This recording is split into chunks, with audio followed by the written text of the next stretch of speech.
네, 명실공히 최고의 패드 와처죠. 신한은행 WN그룹 오건영 부부장 모시고 최근 상황 진단해 보겠습니다. 부부장님 안녕하십니까? 네, 안녕하세요. 네, 오늘은 조금 그래도 저희가 시간 할애를 받아갖고 좀 딥하게 여러 가지 좀 여쭈도록 하겠습니다. 네. 일단 최근 뭐 침체가 이미 왔다, 아니면 네. 침체가 올 거다. 네. 경기 침체가 전반적으로 오는 시기에 이 전략과 대응이 좀 어렵긴 하는데요. 네.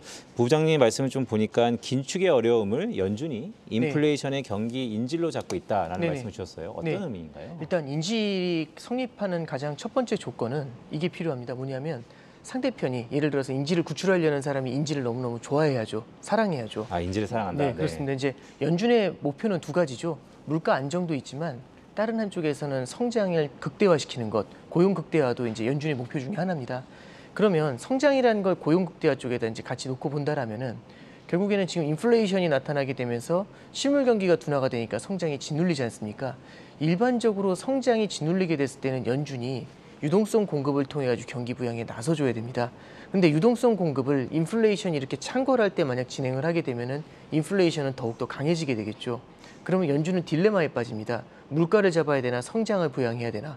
그럼 만약에 인플레이션이 하나의 사람이라면 마치 범인과 같은 테러리스트라고 한다면 성장을 딱 인질로 잡고 연준한테 얘기하는 거죠. 만약에 나를 쏘면은 이 성장도 같이 덮친다. 그럼 인플레이션을 잡을 수가 없게 되는 문제가 생기겠죠. 연준이 갖고 있는 무기는 기본적으로 금리 인상입니다. 이 통화정책이라는 것 자체가 굉장히 둔탁한 무기라고 볼 수가 있는데 둔탁하다는 건 정밀 타격이 불가하다는 얘기죠. 그 얘기는 결국에는 테러리스트만 따로 쏜다거나 이게 불가능하고 금리 인상을 하면은 모든 사람한테 공평하게 25bp씩 인상되고 50bp씩 인상되고 하지 누구한테는 0.25, 누구한테는 0.5 이렇게 가지는 않잖아요. 그러면 연준이 정책을 쓰는 긴축이라는 정책 자체, 금리 인상이라는 긴축 자체는 성장과 인질, 그러니까 인질로 잡혀 있는 성장과 그다음에 물가 이 두 가지에도 동시에 영향을 줄 수가 있습니다. 그런 관점에서 지금 결국에는 인플레이션이라는 테러리스트가 성장을 인질로 잡고 있는 겁니다. 그러면 연준 입장에서 이 인플레이션을 잡기가 더욱더 어려운 거죠. 그 질문이 많아요. 물가를 연준이 잡을 수 있냐? 그건 가능한데요. 성장을 전혀 다치지 않게 하면서 물가를 잡을 수 있냐? 와, 이건 전혀 다른 질문입니다. 그래서 그 앞에 지금 굉장히 큰 고민을 하고 있다. 이렇게 볼 수 있을 것 같습니다. 네, 부부장님이 설명 잘해 주셨는데 사실 이런 거죠. 연준은 인플레이션만 잡고 싶은데 그렇죠. 정밀 타격이 안 돼서 그 부작용은 사실 성장의 둔화가 경기 침체가 될 수 있다. 네. 뭐 이런 우려와 더불어서 나타난 것 같은데요. 자, 개인적으로 그건 어떻게 보셨어요? 5월 말에 네. 이런 고민을 있는 연준 네. 의장을 바이든 대통령이 불렀지 않습니까? 아, 네네. 긴급 회동을 하고 그 뒤로 연준의 스탠스가 네. 지금같이 좌충으로 하는데 어쨌든 바뀌었단 말입니다. 네네네. 그거에 대해서는 연준의 독립성이 이제 깨진 거 아닌가? 그럼 더 큰 문제가 있는 거 아닌가? 그거에 대해서는 어떻게 생각하세요? 네, 독립성의 이슈도 분명히 있다라고 생각을 하는데요. 근데 다만 그 독립성이 어떤 정책과 어떤 정치적인 이슈하고 결합하는 것에 대해서는 선을 그어준 게 아닌가 싶습니다. 그러니까 바이든 대통령이 결국엔 불러가지고 파월 의장한테 주문했던 거는 인플레이션을 잡아라. 단 성장을 훼손시키지 말고 이제 이 얘기를 해준 거거든요. 그 앞에 있는 괄호가 굉장히 좀 의미심장하긴 합니다만 그래도 큰 방점은 인플레이션 잡기에 초점을 맞춘 것 같아요. 네, 그래서 오히려 이제 5월 말에 그 독립성 얘기가 나왔을 때 저도 조금은 좀 걱정을 했었는데 6월 달에 기대 인플레이션이 올라오고 헤드라인 소비자 물가지수가 꺾이지 않는 걸 보면서 0.75% 금리 인상으로 선회를 했지 않습니까? 이런 것들을 봤을 때 뭐 단기적으로 이렇게 그 바이든 대통령이 부른 게 어떤 독립성의 훼손으로 해석될 가능성이 그렇게 높지는 않을 것 같습니다. 네, 지금 연준의 금리 인상 시계를 보면 일단 점도표상에서 보면 한 절반도 안 왔어요. 네, 그렇습니다. 그런데 최근에 금융 월가에서나 아니 여의도에서는 이러다 말 거다. 이러다 오히려 다시 긴축 강도가 좀 완화되거나 아니면 금리 인하까지 될 수 있다라는 의견도 있습니다. 그에 대해서는 어떻게 생각하세요? 이게 그 지난 10여 년 이상을 봤었을 때는 그 패턴이 항상 작용을 해왔었죠. 연준이 2011년도에도 기준금리 인상한다고 얘기를 했다가 아예 포기를 했었고 16년도 초에는 이제 16년도에만 4차례 인상하고 최종적으로는 4%까지도 금리를 올릴 수 있다라고 얘기를 했다가 실제 16년도에 한 차례밖에 금리를 올리지 못했었던 이른바 굴욕을 겪었습니다.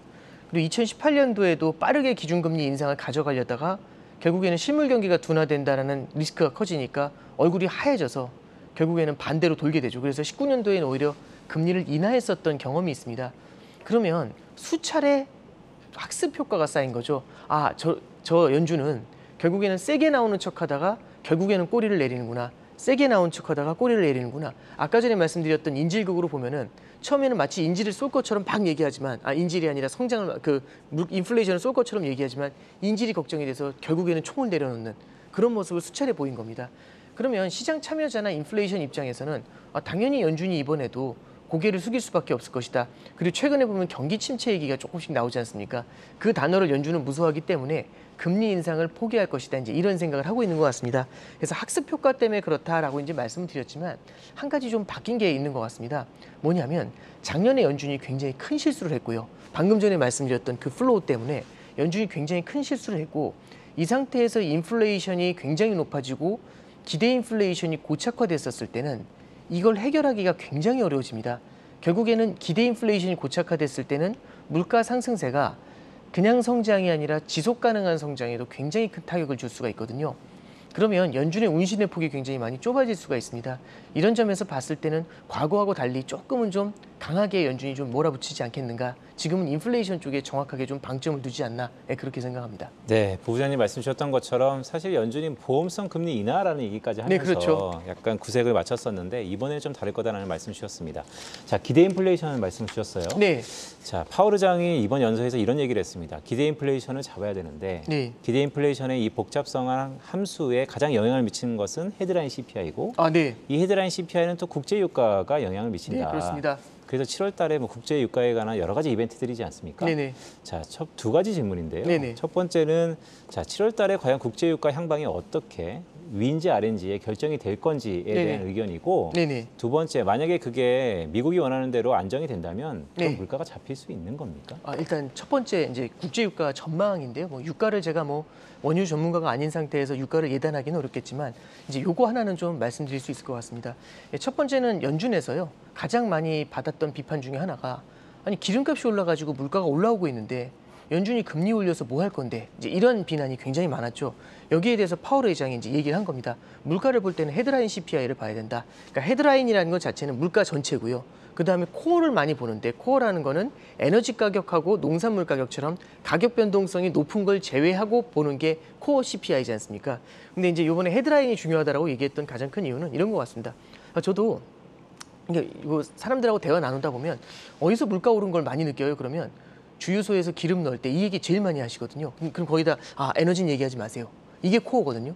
그럼 다른 게 뭐가 있을까요? 하면 장바구니 물가가 식료품도 얘기하지 마세요. 사실상 현실에서 맞닿아 있는 거 좀 다른 케이스가 됩니다.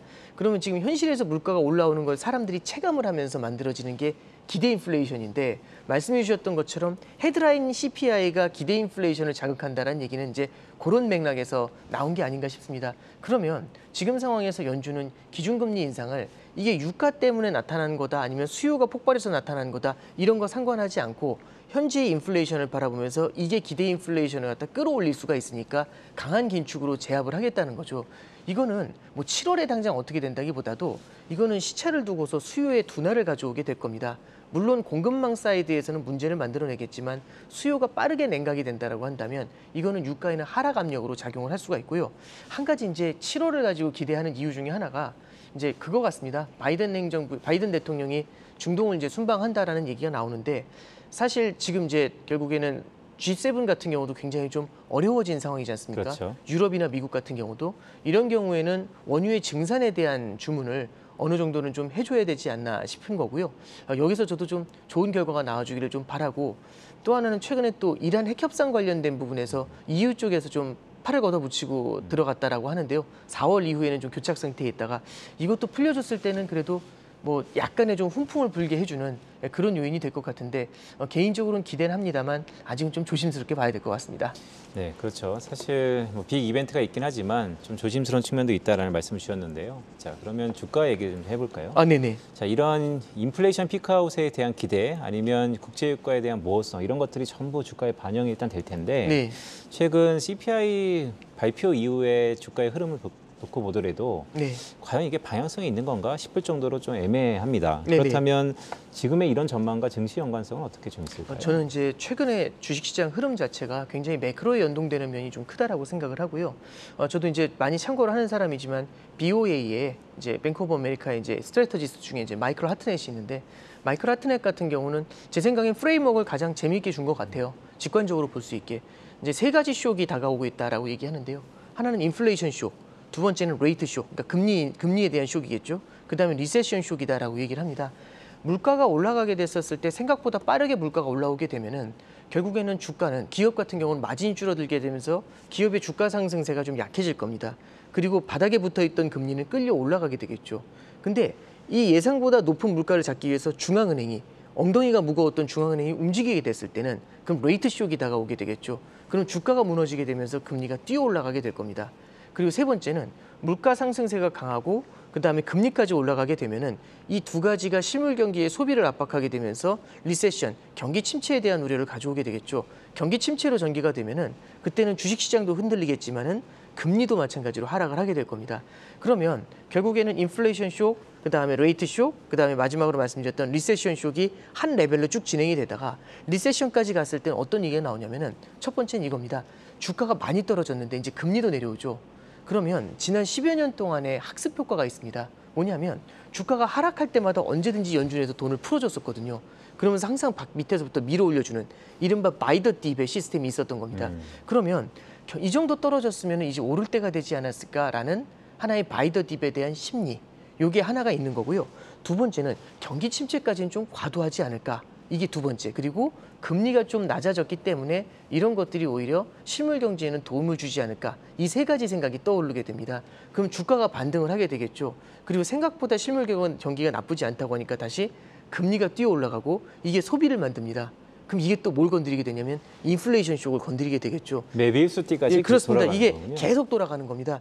그래서 이제 지난 1월 달 이후부터 계속해서 이제 레이트 쇼크, 그다음에 리세션 쇼크, 그다음에 또 인플레 레이트, 이제 리세션 쇼크, 이게 계속 돌아가고 있고요. 최근에는 이제 경기 침체에 대한 우려가 조금 더 강하게 부각되는 그런 단계에 와 있는 게 아닌가 좀 생각을 하고 있습니다. 그래서 주가하고 금리하고 유가하고 요 세 가지가 굉장히 빠르게 움직이고 있기 때문에 우리가 이 관계가 서로 굉장히 빠르게 움직이고 있기 때문에 우리가 하나로 예단한다는 것 자체가 굉장히 좀 어려운 상황이 아닌가 싶습니다. 네, 말씀 주셨던 것처럼 세 가지 충격들, 물가 충격, 금리 충격, 경기 침체 충격인데 네. 이게 메비우스지처럼 계속 돌고 있어요. 네네. 근데 결국 이것을 절단하려면 인플레이션 쇼크를 없애야겠군요. 네, 그렇죠. 인플레이션이 결국에는 거기서 가장 큰 핵심이 되는 거죠. 네, 네, 이제 국내 얘기 좀 해볼까요? 네네. 오늘 우리 국내 경제의 대부분 지표들이 안 좋게 나왔습니다. 네. 역시 금리 인상에 대한 우려가 나타나고 있는 것인데요. 한국도 민간 부채가 가계 부채는 자체하고 네. 민간 부채가 GDP 대비 220%를 훌쩍 넘었더라고요. 네. 자, 그렇다면 이제 곡소리가 하나씩 나는 건데 어떻게 보세요? 국가 부채에 대한 위험성까지 전이되는 상황이다라고 보시나요? 그러니까 국가 부채까지 논하기에는 우리나라보다 GDP 대비 부채 비율이 높은 국가들이 훨씬 더 많죠. 물론 국가 부채의 증가 속도가 작년에 다른 나라보다 빨랐다라는 것은 저도 공감을 합니다만 그래도 일단은 금리가 올랐을 때는 절대량 자체가 일단은 더 중요하니까 그래서 국가 부채까지 논하기에는 조금은 좀 많이 간 것 같고요. 그것보다는 오히려 이제 그 가계 부채의 리스크가 지금은 좀 더 앞에 있는 거 아닌가 좀 생각을 합니다. 가장 불안한 거는 가계 부채의 총량이 과거보다 좀 많이 늘어나 있다라는 게 가장 큰 이슈가 되는 거고요. 그리고 두 번째는 금리 인상의 속도가 과거보다 훨씬 더 빠르다라는 겁니다. 그리고 그 금리 인상의 속도가 과거보다 빠른 것도 문제가 되지만 금리 인상 자체가 우리나라 자체의 이슈에 의해서도 움직이는 것도 있지만 미국의 금리 인상을 어느 정도는 좀 따라가면서 생기는 문제들도 있다라고 볼 수가 있는 거죠. 그러니까 여기서 이제 좀 오해하시면 안 되는 건 미국이 금리를 올리면 우리는 무조건 따라서 올린다. 이제 정책만 보고 따라간다기보다는 미국이 금리를 올리는데 우리가 금리를 올리지 않으면 우리나라 환율이 뛰게 됩니다. 환율이 뛰면은 시차를 두고 수입 물가를 끌어올리게 되죠. 그럼 그 물가를 잡기 위해서 추가로 기준금리를 인상해야 되는 문제가 생기는 거죠. 그러면 환율의 갭이 벌어지는 걸 막기 위해서 우리나라도 조금 더 빠르게 다가가 줘야 되겠죠. 그럼 예를 들어서 만약에 7월 달 FOMC에서 연준이 0.75%의 기준금리 인상을 하게 된다면 한은 같은 경우도 그 가능성이 높아지면은 빅스텝에 대한 고민을 하게 될 겁니다. 그 말씀을 나누셔서 네, 그렇습니다. 다음 네. 달에 한은인데 네네. 빅스텝이 거진 컨센서스인데 부장님도 그렇게 좀 생각을 하고 계십니까? 이게 따라가지 않으면 너무 많이 멀어지게 될 것 같아요. 지금 이제 연준에서 일단은 예를 들어서 연말에 3%까지 갈지 3.5까지 갈지는 모르겠지만 어느 정도 가더라도 이 뿌리는 걸 가지고 9월 달, 11월 달 이렇게 뿌리는 것보다는 초반에 올려놓고 뒤에서 조금은 좀 재보겠다라는 컨센서스가 강합니다. 그럼 연준에서 예를 들어서 7월 말에 0.75%를 간다라는 게 컨센서스로 굳어지게 되면은 우리나라 같은 경우도 나중에 뒤늦게 크게 올리는 것보다는 앞에서 어느 정도는 좀 올려줘야 뒤에서의 부담이 좀 많이 줄어들게 될 것 같습니다. 그래서 한은에서도 이렇게 이제 빠른 기준금리 인상, 빅스텝의 가능성을 좀 언급하고 있거든요. 이런 것들을 감안하면 이 가계부채라는 게 올라가는 속도도 빠르지만 대외적인 이슈에 의해서 만들어지는 만큼 예측이 불가능한 거죠. 그럼 우리가 컨트롤할 수 없다는 것 자체가 훨씬 더 좀 불안 요인이 아닌가 싶습니다. 이런 부분들이 향후에는 우리 경제 자체에는 성장률에는 좀 둔화 요인으로 작용하지 않을까 싶습니다. 그렇죠. 한국의 가계부채가 뇌관이었는데 지금처럼 금리 속도가 빠르고 네. 더 빨라질 거라는 기대감이 있는 상황에서는 조금 불확실성인 것 같긴 합니다. 자, 시간이 많이 지났는데 이제 마지막 질문 좀 드려야 될 것 같습니다. 글쎄요. 주가는 선반영하는데요. 네네. 지금의 대응을 보면 이거는 좀 후행적으로 해야지 좀 안전하다라는 생각도 듭니다. 그런데 부부장님께서는 하락장에서 살아남는 투자 매뉴얼을 만들어야 된다는 네네. 말씀을 주셨어요. 네. 네, 어떤 내용인가요? 일단 저는 뭐 이게 결국에 우리 많은 분들이 2020년도 하반기에 투자에 많이 좀 들어오셨어요. 그러면서 이제 상승장을 많이 경험을 하셨거든요. 상승장에서의 움직이는 논리가 있습니다. 그때는 매크로 환경이 안정적이면 사실 기업 실적에 많이 주목을 하실 필요가 있는데 지금 같은 경우는 하락장에서 특히 매크로에 의한 하락장이죠. 그럼 매크로 환경이 굉장히 시장에 불리하게 작용을 하고 있습니다. 그럼 이런 케이스에는 매크로 탑다운하고 그다음에 기업들 자체를 보는 바텀업을 같이 기업 분석 같은 데 하실 때 주식 투자하실 때 좀 활용하시는 게 굉장히 중요할 것 같습니다. 그래서 하락장의 매뉴얼 중에 1번은 뭐냐면 이제는 매크로에 대해서도 조금은 좀 관심을 가져야 될 것 같다. 요걸 첫 번째 좀 말씀을 드리고요. 두 번째는 매크로 차원에서 봤을 때 과거보다 난이도가 상당히 높아졌다라고 봅니다. 40년 만에 인플레이션이라는 얘기는 뒤집어 말하면 지난 40년 동안은 이런 인플레이션을 본 적이 없다는 얘기죠. 그럼 적어도 지난 수년 동안은 인플레이션 걱정을 하지 않았다는 건데요. 이제 인플레이션 걱정을 같이 하게 된 겁니다. 그러면 그만큼 투자에 있어서 난이도가 높아졌다는 거죠. 과거에는 디플레이션만 걱정을 했지만 이제는 인플레이션까지 걱정을 해야 되면 하나만 걱정하다 이제 두 가지를 걱정하는 OX 퀴즈로 바뀐 거지 않습니까? 예, 이런 점에서 난이도가 좀 높아졌다는 걸 우리가 인지를 좀 할 필요가 있고요. 그다음에 이제 이런 점에서 봤었을 때 인플레이션에 대한 기대 심리나 인플레이션이 강해지게 되면은 인플레이션은 물가가 올라가는 것도 되지만 화폐 가치가 하락하는 것도 됩니다. 화폐 가치가 하락한다라는 우려가 클 때는요. 유동성 공급을 했었을 때는 인플레이션이 훨씬 더 강해지는 문제가 생기게 되죠. 그러면 과거와 같이 무언가 실물 경제에 문제가 생겼을 때 인플레이션이 전혀 없을 때는 마음껏 유동성 공급을 늘릴 수 있었지만 이 인플레이션이 한번 들어오게 됐었을 때는 그런 정도의 유동성 공급을 원활하게 하기가 어려워지겠죠. 이 얘기는 무슨 말씀이냐면 인플레이션이 없었던 지난 10년을 레퍼런스로 삼아가지고 그대로 이제 지금의 투자에다 적용하는 건 리스크가 굉장히 커질 수 있다. 인플레이션이 투자에 있어서의 하나의 단절을 만들 수 있다. 이런 말씀을 좀 드리고요. 마지막으로는 어떤 투자를 하실 때 보면은 지금의 모습을 보면서 굉장히 쏠려가는 모습들이 좀 많이 나타납니다. 최근 같은 경우는 원자재 관련주들 이런 것들도 선호하시면서 쏠려가는 모습들이 나타나는데 국면이 굉장히 빠르게 바뀝니다. 예측하기가 굉장히 어려운 상황이지 않습니까? 이럴 때는 여러 자산을 깔아두는 분산 투자가 보다 큰 효과를 발휘하지 않을까 싶고요. 쏠림 투자에 대해서 좀 경계하시는 게 좋겠다. 이게 제가 좀 마지막으로 드리는 조언입니다. 네, 쏠림 투자를 경계하고 분산 투자를 하자는 말씀 주셨는데, 자, 제가 채팅창에 올라온 네. 질문을 네. 좀 하나 좀 짧게 드릴게요. 자, 그렇다면 자, 오늘은 좀 하락하고 있지만 네. 하반기 증시를 전반적으로 봤을 때 바닥은 항해했다라고 보시는지가 첫 번째 네네. 질문이고요. 두 번째는 아까 매크로의 중요성을 언급하셨는데 네. 좀 시청자분들이 그래도 그런 매크로 중에 뭐 금리, 환율, 실물 경기 여러 가지가 있는데 네. 어떤 지표 하나를 봐야 되느냐 네. 좀 추려준다면 어떤 게 있을까요? 네, 일단 첫 번째는요. 첫 번째 이제 하반기에 증시를 바라볼 때 제가 주식 전문가는 아닙니다만 매크로 차원에서 가장 큰 이슈는 지금 현재 시장에서 이슈가 되는 거는 인플레이션이 이슈가 되고 있습니다. 그리고 금리 인상도 이슈가 되고 있는데 지금 아직까지는 경기 침체에 대한 이슈가 이제 본격적으로 좀 나타나고 있습니다. 그래서 경기 침체가 된다 안 된다에 대한 논의가 있는데요. 그게 7, 8월 그리고 가을로 넘어가면서 조금씩 더 뚜렷해질 가능성이 좀 높아진다라고 좀 보고 있습니다. 만약에 경기 침체 리스크가 뚜렷해지게 됐었을 때는 주식시장이 그만큼을 더 반영을 할 수도 있겠죠. 그래서 우리가 미래를 그냥 섣불리 예단하는 게 아니라 이런 리스크들이 더 남아있다라는 걸 좀 바라볼 필요가 있죠. 그래서 이제 많은 분들이 그 말씀하세요. 이제 악재는 다 반영된 거 아니냐. 그랬을 수도 있지만 경기 침체라는 조금은 좀 우리가 조금은 좀 약하게 생각했던 것들이 더 크게 다가올 가능성도 있으니까 이런 부분들은 우리가 염두에 둬야 될 것 같다. 이게 첫 번째고요.